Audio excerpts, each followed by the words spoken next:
And welcome to Inside Chat 17. It's a pleasure to have you all here tonight. It's a special one as we have Alya.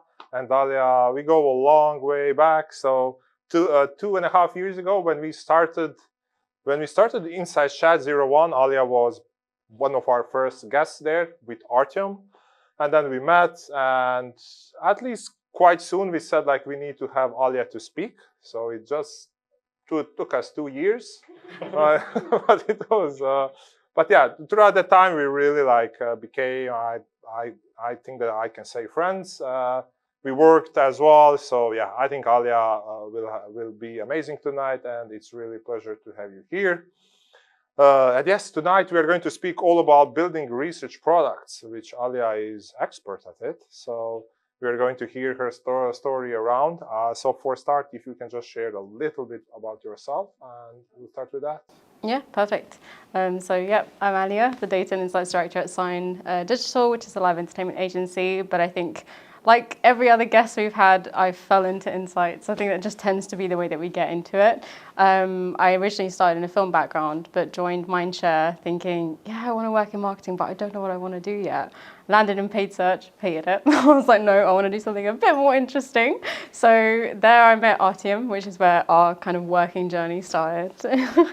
And we essentially headed up the insights team there and built a few different data products that essentially look to use channel performance data to inform strategies moving forward. So we did that for a couple of years, made some good money for the business, and then moved into ad tech at Nano Interactive. So slightly different kind of role there, but there we built a ID-free audience targeting tool, or targeting solution.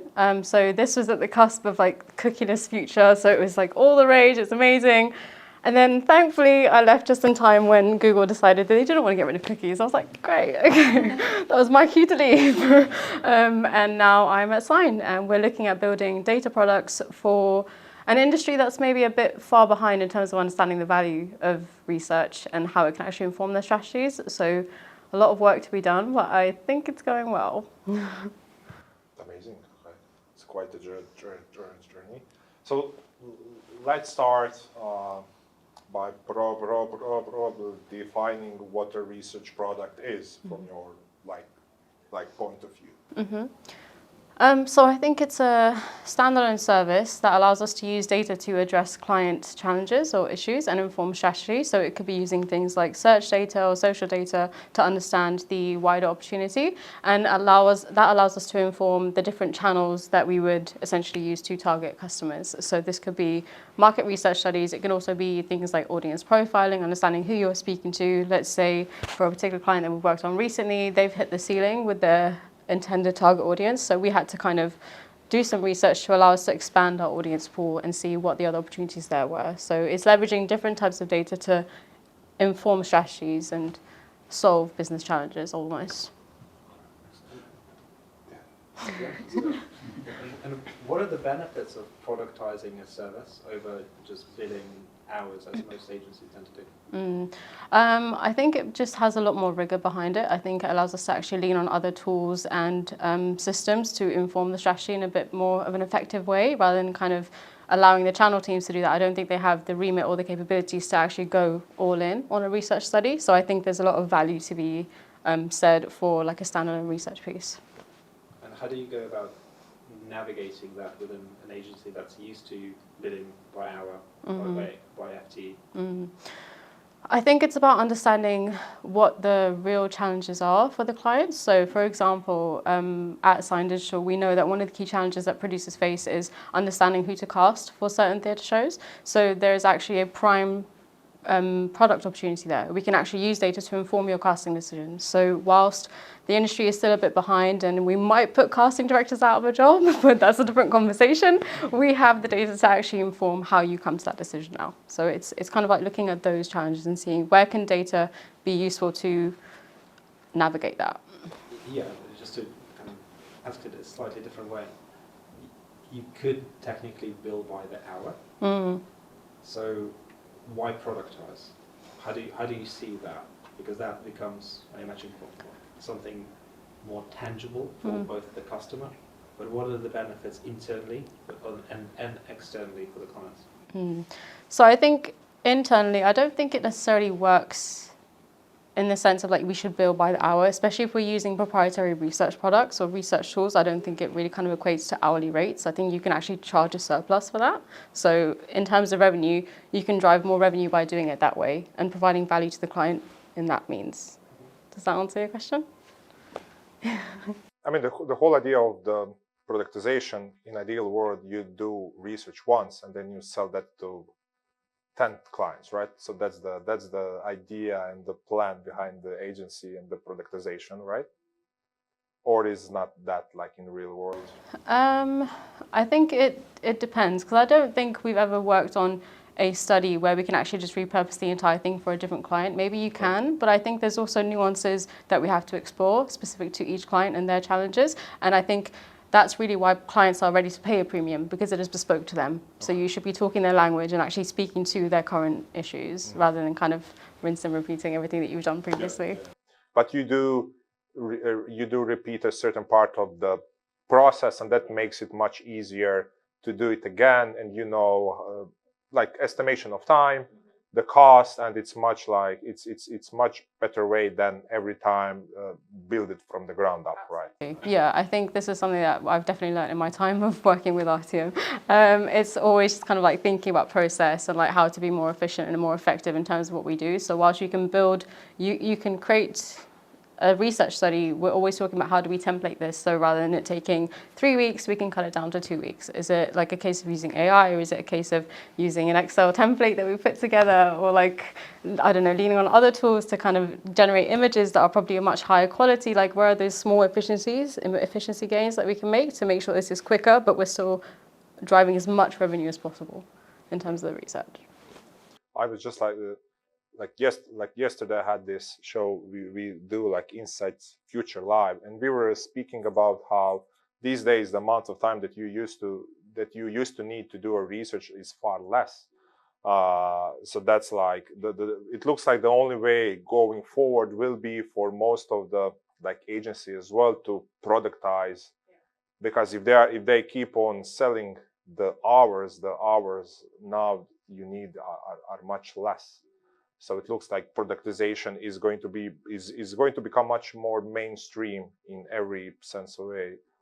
So not sure, do you see it like that way or as well, or?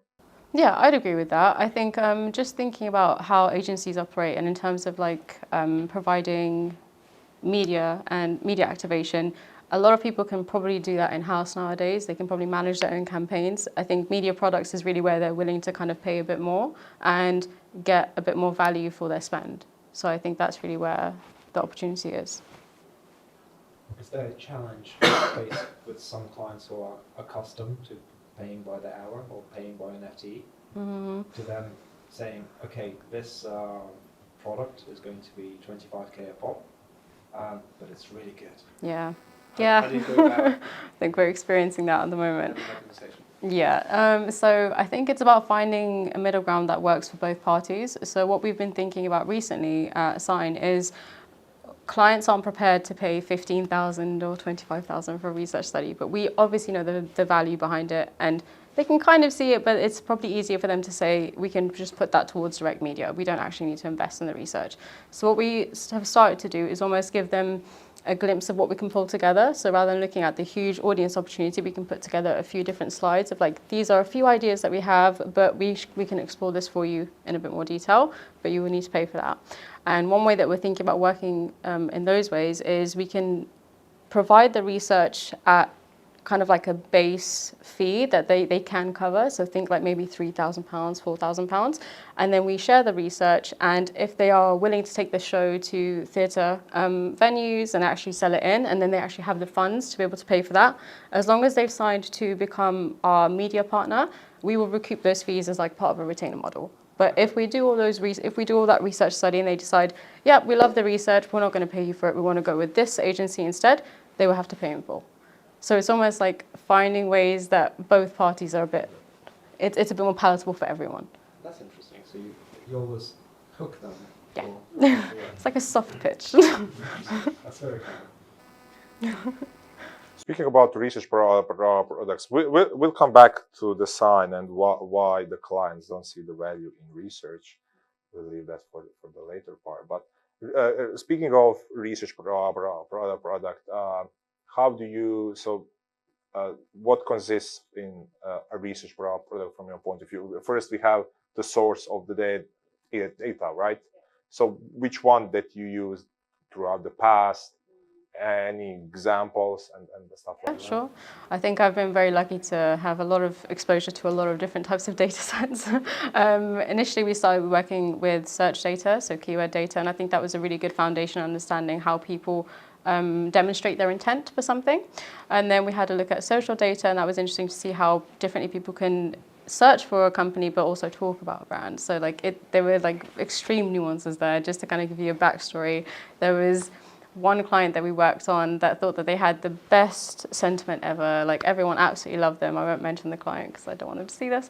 But ultimately, they had loads of search volume. But when you took a look at the social mentions, there was a lot of social data, but it was all negative. And they weren't aware of that. And trying to share that kind of intel with the clients is like, yeah, this is the value we're providing you, but they probably don't want to hear it. So that's always kind of like been a tough conversation. But I think that's really demonstrated the value of like looking at various different data points, because you can't just look at one and say, this is gospel, this is the truth. I think you're kind of like leaving a huge opportunity there. So search data, social data, third-party panel providers like Global Web Index, GWI, first-party panel data, obviously you guys who worked quite often, and I think those are the key ones. There's a lot of other kind of major players like YouGov and Kantar and a few others. I'd agree. Yeah. It's okay. Okay, so we have a source of the data. What comes after it? So at that point, it's about thinking, how can this product address the needs of the client? So is it a case of kind of like looking at lay of the land and then maybe taking a look at nuances in terms of like audiences and maybe media consumption habits, if that's going to feed into the strategy? And I think the biggest value add for a research product is you always have to be thinking about the so what. Like, what does this mean? It can't be research for research's sake. Like, there has to be like an actionable end to the research study. So is it like key activations they should be considering? Is it like a change in media strategy or creative? Should they be using slightly different messaging? What are the kind of the key takeaways that they can take and run with in terms of their media strategy? And I think that's the difference between kind of ongoing client servicing and a research study, a paid for service. You've had quite an unorthodox path to insights and research. I think probably most people will raise their hands when it comes to research. Most people start with panel surveys and then sometimes broaden their horizons. And you started almost on the opposite side. How did you find that? Does that give you an advantage when it comes to thinking of connecting these different data sources together? Yeah, I'd say so. I think speaking to market research specialists, I think they always tend to go towards surveys first and foremost for their data collection. But I think because that's not really where I started, I'm already thinking about search data, social data, review data, like all these other data points that are actually quite indicative of what people are actually doing and saying and like how they're interacting with a brand or like a service before I even think about a survey. Because a survey is great, but I think it's self-declared data, and I think within that, people are quite aspirational in terms of how they present themselves. So I think if you work in market research, you probably know you've seen a dozen surveys where people are very much like, oh, I recycle all the time, I'm so sustainable. I'm like, no, you don't. I know you don't. Like, most people don't. So yeah, so I think it's very aspirational data. So it's not my go-to, but I think it's definitely taught me to think about different data in a different way, almost. But couldn't you argue the same across search data, with Google not providing search volumes across specific terms or verticals, or social listening data being very limited to X and not other platforms? So I think that's why you have to make sure you're always looking at what else is out there in terms of like research products. So I think if you were just to use one social platform that looks at X data, you're probably not getting a good indication what people are actually talking about. So I think even within my team now, we have a whole list of different tools that we look at. So we can't be biased in terms of the stories that we put forward. We have to make sure we've looked at all these different data points to inform what kind of insights we share with the teams internally and with clients. And how do you communicate, or at least give context to the clients that, like, this is our joint up view of the data, but each one of it, the data sources, whilst it has benefits, it also has, let's call it some holes or limitations? I think it depends on the client that you're speaking to. Some of them care about all those nuances, some of them don't really care. So I think that's probably the first thing we have to address, like who are we speaking to in terms of the research. And secondly, if there was a client that was probably concerned about where the data is coming from, typically I think what we'd really do is explaining the methodology, why we've used all these different data sources and where the value is and what the limitations were. And most of the time I think they understand that because they trust us to be the experts to share the right insights. And what data source do you want to use the most next?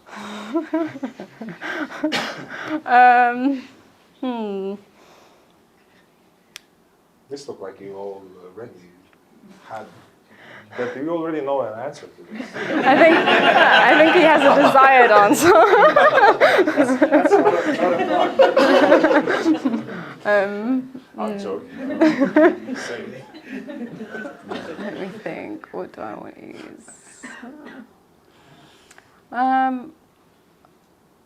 I think we're already using all the data sets that I want to use, but I think, but we are exploring others. Just leave it there. Okay, so we obviously, as we now said, every like data source has its own like pros and cons. But the most important thing is to know the business goal that you are trying to achieve, right? Yeah. And what's the client goal, and so Yeah. you can advise them and not to be blind or in love with certain type of data. Yeah. Because it'd be silly to claim that just one data source can solve everything you need, right? So I must admit, the presentations I've seen from Alya was probably the best ones that I've seen. So while you worked at NAN, and I know you shared some of the decks with us, so they were really, really interesting. So Alya would know how to make a really compelling story from like insights. So do you have any tips for us here to share? Yeah,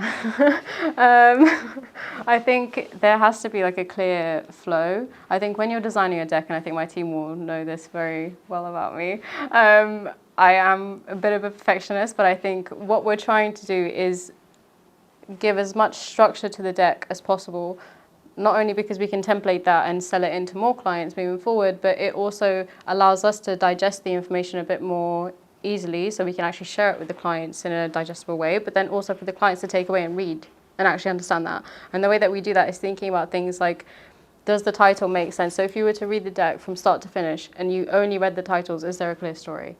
That's like executive level friendly. That's how it should be. But then if it was someone that was maybe mid-level that had a bit more time to read it, is there a clear narrative and a clear takeaway, a clear key takeaway on every single slide? That's one thing we should be thinking about. Another thing we could do is also add like maybe diagrams or frameworks or like an anchor. So something that people can see at the top of the deck and remember that, okay, we're going through the funnel. Okay, so we're at the top of the funnel now. We're at the middle of the funnel. We're at the end of the funnel. You're making it easier for them. So it's almost like you're thinking about user experience when you're building a deck. It's not just a case of like throwing pretty charts on a deck. Like you have to kind of think more about who is this going to and how can I make this so easy for them to follow along so they actually see the value and they're not just kind of blinded by data and charts. Like I think that's probably one of the worst things you could do in terms of like putting a deck together in market research. And how do you navigate the fact that whatever you have created, you have to both present, and if there's a lot of text on the slide, it'll be hard to present. Yep.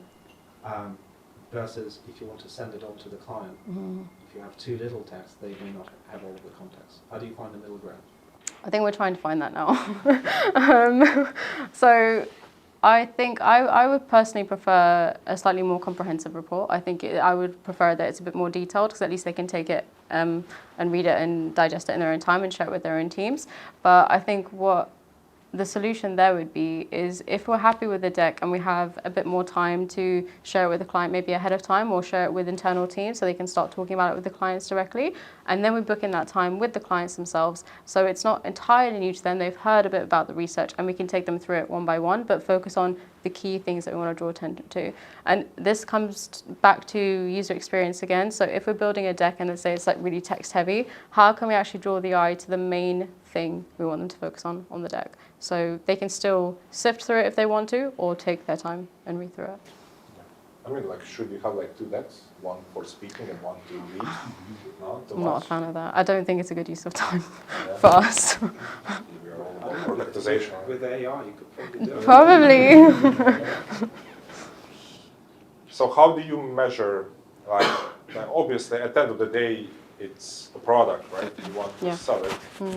You want to bring more money to your company. So how does that add pressure to the insights team? Do you like sometimes find yourself in trying to do something that you wouldn't do in ideal research world, but you are forced to because at the end of the day you need to sell it? How do you mean? Like do you compromise on any part of it, or you need to be strict with it? Like research should be done in certain way or not? I think you can offer some flexibility depending on the brief. I don't think that's a negative thing. I think what I've learned in recent months is whilst we can come to the client with these packaged up solutions, they might want to make minor tweaks to it depending on what they're dealing with internally. And I think if we have the capability in the team to actually change it and adapt it to what they're looking for, they're still willing to pay that premium price, so I don't really see an issue there. But I think what I've also learned is working in insights, there's always going to be a conversation around like proving your value to the business, especially if you're not building revenue driving products. So what I've always thought about is how do you diversify the level of value that you bring to the entire agency? So you're supporting in terms of like BAU requests, you're providing insights for internal teams and almost like templating that to a degree. So there is constant value being derived from the team for kind of daily operations. And then there's also pitching. Pitching is, I think, the bane of our existence at the moment. But I think also just kind of being aware of what value we can bring to some of those conversations. So a couple of producers that we've spoken to recently, they really love the data and insights offerings that we have to offer. And one client mentioned the other day that they're looking to explore potentially running some research with us, but they said, could we see like a dim sum menu of research that you could offer and we could just pick and choose what we like. So it's like, that's also valuable to the business, even though they haven't signed on the research study themselves, but just keeping track of those pitches that you're supporting with. And then alongside that, obviously paid studies. So you are almost kind of like becoming integral to daily operations, new business and revenue. And are you able to measure the outcomes and benchmark let's call it the move of effectiveness pre and post doing this research for a client? That's a good question. I think in terms of revenue, obviously that's quite easy to track. I think in terms of benchmarking, I would assume it's probably just gauging kind of brand client sentiment with the client teams directly and seeing like have we actually improved the client's perception of us as an agency? How are we measuring that? And it would just be a conversation with the directors themselves, the account directors. But I also think it might also be a case of running maybe brand awareness trackers for a show that's probably less well known and then using that as like a measure of effectiveness over time. So that is measuring the effectiveness of what the teams are doing, but also the insights that we're sharing to actually provide that visibility for them. So there's probably a few different ways that we can measure that. And now let's go back to SINE and why the industry is not respecting insight. How are we going to change that? I think we are.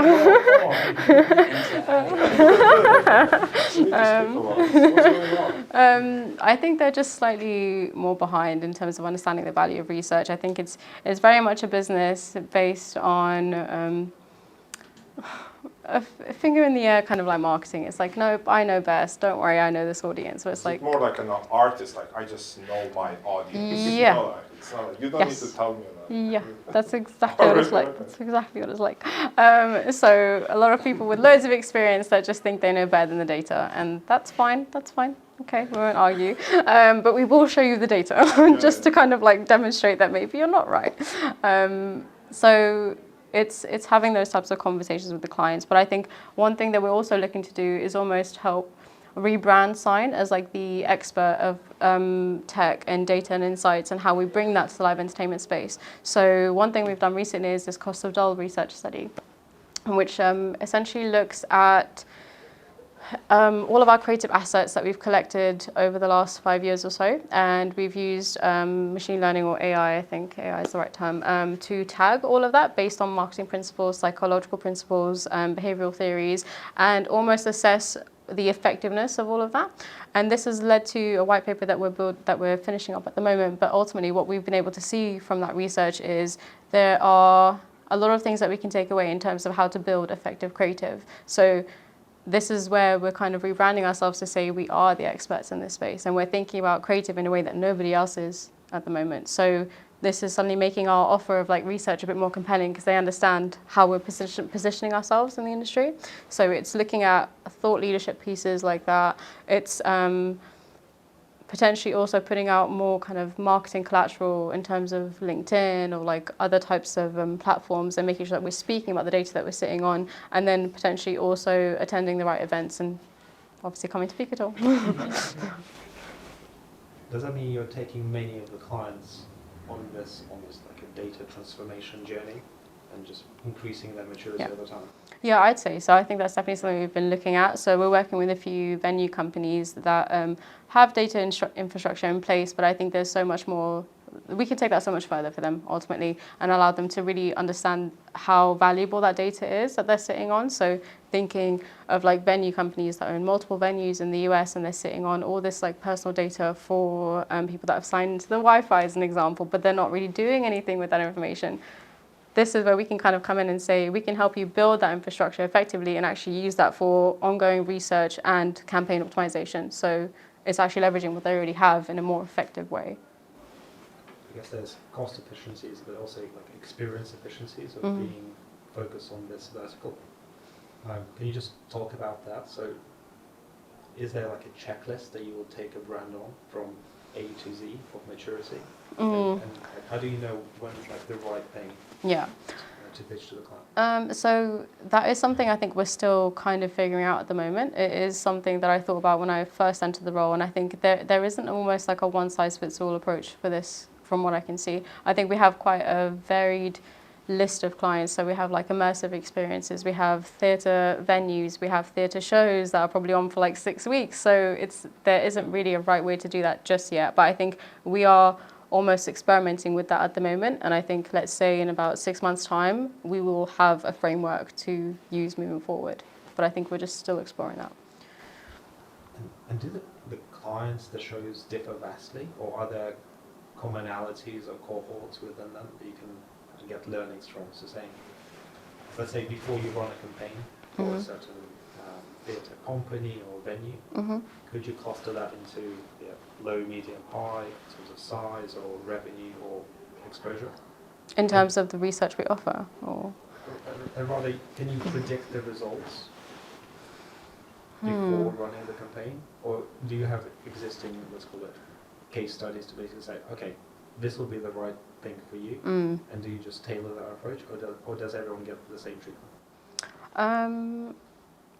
I think that's maybe more for the account directors to look after, but I do know that we are looking at ways in which where we can formalize that and actually use the existing data that we're sitting on to inform that. So we've had a couple of pitches recently where we have been able to enter those conversations and say, looking at all of our research and maybe even conducting like an MMM study where we can actually see the effectiveness of all your marketing over the last 2 years, we can tell you if you spend X amount, you're probably going to be in a much better position. But I think this is still something that's in development at the moment. But I do see the nature of our conversations changing over time and speaking more to those type of topics.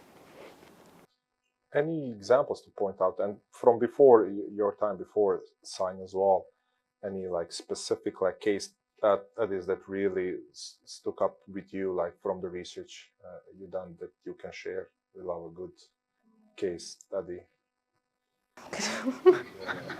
No pressure.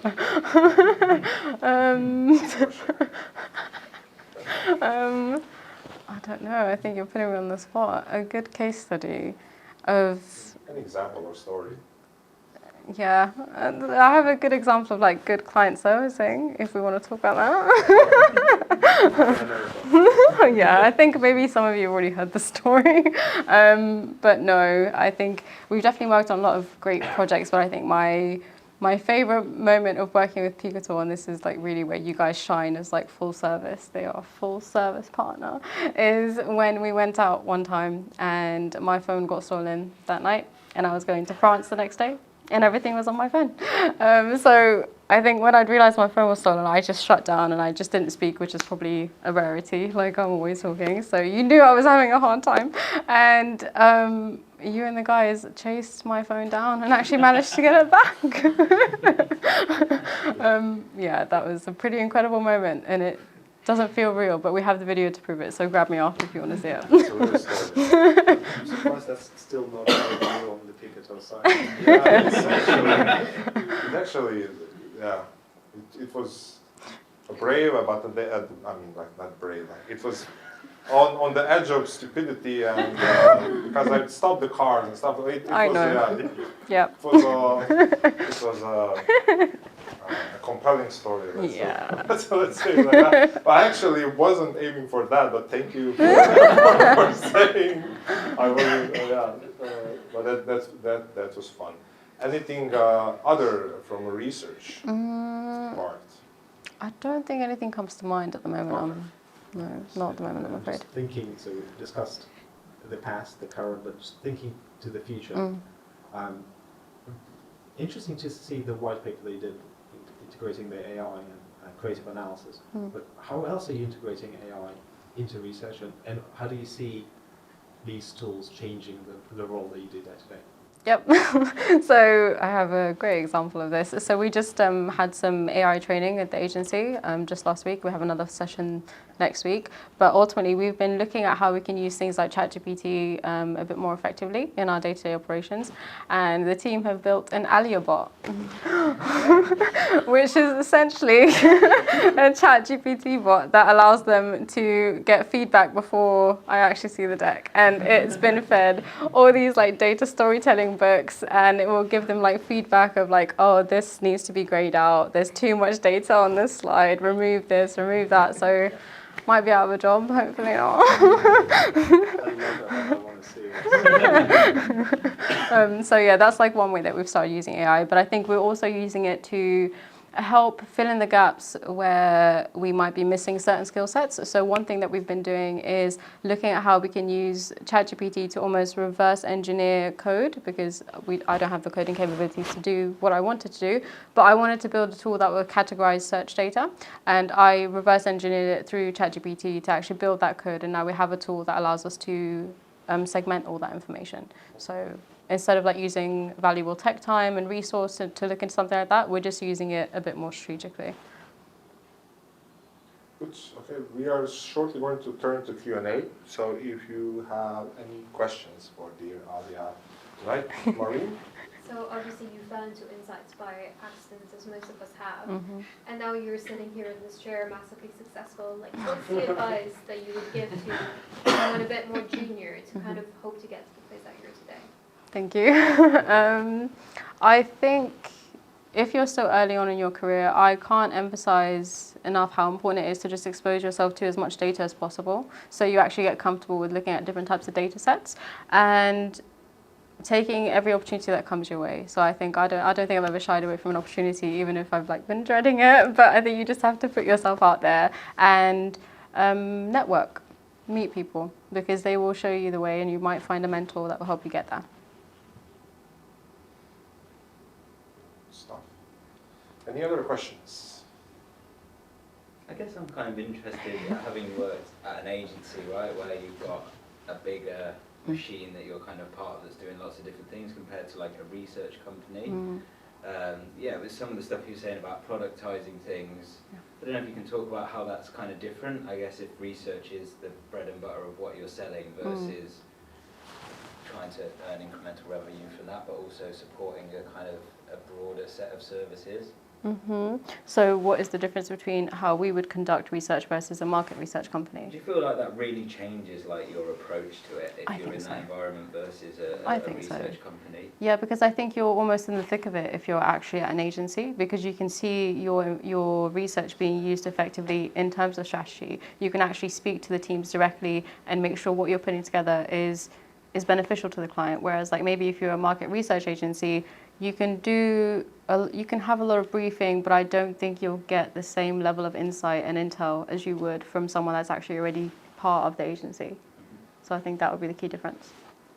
I guess the thing that if you're working for a research company, do you find the clients are there for research? You say there's this problem at an agency where you're part of a bigger beast and they might be there and you've got to squeeze in. I mean, what is the difference you found there? Do you think it's just that theatre is maybe a little less, I don't know, they're just not used to having that as part of their thing, or do you think it's the size of their budgets, or I think it's a bit of both. What is the difference there?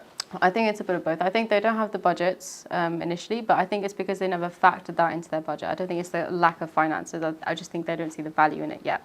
But what I found is it's also the case that we're not entering conversations early enough. So one client that we're speaking to at the moment that we're pitching for, which is Turkish Museum, which is interesting. So they just have an idea. And they've turned to us and said, we're looking to move our experience from Turkey to the UK. We don't know anything about this market. How could you help us? And I spoke through some recent insights that we shared for a client that was looking to move to the US, to move one of their shows to the US. And they just loved it. They absolutely loved that because they were like, this is exactly what we need because we don't know what we're doing. And we are willing to pay for something like that. But they just don't know it exists in live events. I think that's really the issue. So it's almost like building awareness for something that we offer. Good. Any other questions? Considering so how you've said you're at the forefront of how you provide data and insights to these companies, inevitably the other agencies who use maybe more traditional methods will catch up. What do you think this head start allows you to do differently that would still allow you to stand out with the competition? I think we always need to be thinking ahead. So whilst we've started building some of these products, there's no doubt that they'll catch up. There's no doubt that they'll start probably offering audience research or market research studies that we've been doing. But I think it's a case of like building awareness across your target audience to make sure that they know that we are the best and we are innovative and we're always thinking ahead. So the fact that we're looking at things like this cost of dial study, that is leagues ahead of anything they could do right now. So we're already kind of ahead there, and we're already looking at the next study that we're doing. So it's almost like thinking, yes, we're already doing all of this, but what should we be doing in 6 months' time versus 1 year versus 2 years out? It's always like thinking ahead. So we're not kind of outsmarted, we're outsmarting them. As a researcher who has done quite a lot of qualitative research in my career and also quantitative research, I'm very mindful of the fact that actually there's a much broader world of stuff out there, almost everything that you've talked about. I was just curious about kind of what your advice would be to researchers who want to pepper their practice with some of these more newer techniques. What might be good ways in to do it? When I was at an event earlier, I was chatting to someone from LinkedIn. They were like, you should use our generative AI to look up audiences and insights about them on LinkedIn. And I was like, how much is that? And they were like, it's free.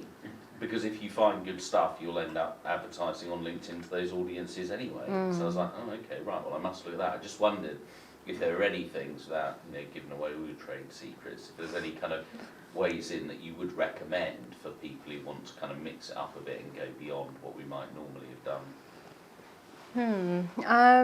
Yep, I think it's probably worth trying to kind of like stay ahead in terms of like AI and maybe signing up to like what's latest, what's new in the space. So I think in terms of AI, for example, we know that we can build chatbots, but we're also looking at how we can feed this into much wider things that we're looking at. We're looking at how we can use this to build decks for us faster. So it's kind of like looking at like the latest innovation. And what I've found is this is kind of like really giving away my personal branding, I guess, at this point. But I spend a lot of time on LinkedIn and Instagram, and I follow a lot of people that are experts in the space. And it's actually following these micro tech influences that I'm learning quite a bit, and it's things that I would have never come across in my day-to-day, but it's almost expedited what I've picked up. Yeah. Can I just comment on that? The Alya photo, Alya has liked. One of the best content filters ever. So just Spend way too browse and much like, time. okay, Alya has liked it. Okay, I'm going to screenshot this.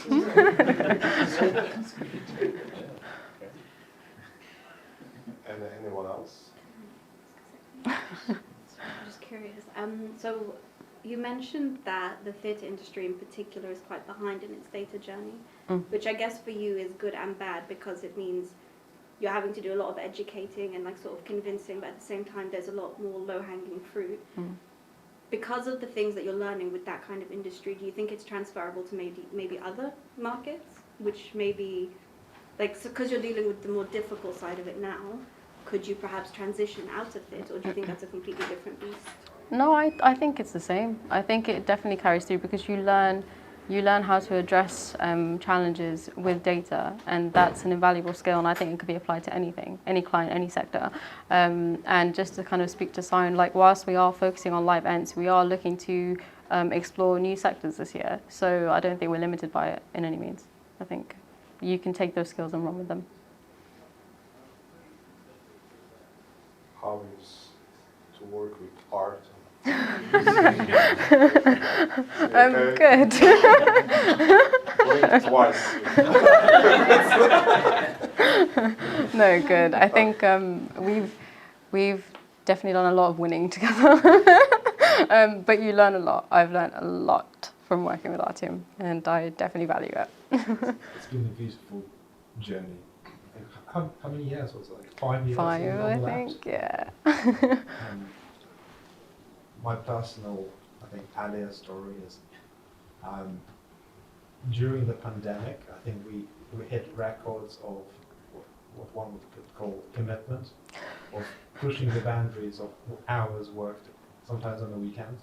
And there's something beautiful about having a person not just be part of the team, but be almost in the trenches with you, side by side, fighting that same goal. And that is very much Alya. So, and yeah, I love seeing you do so well. Thank you. On that beautiful note, we're going to close it for tonight. Thank you all. It was amazing, Alya. Yeah?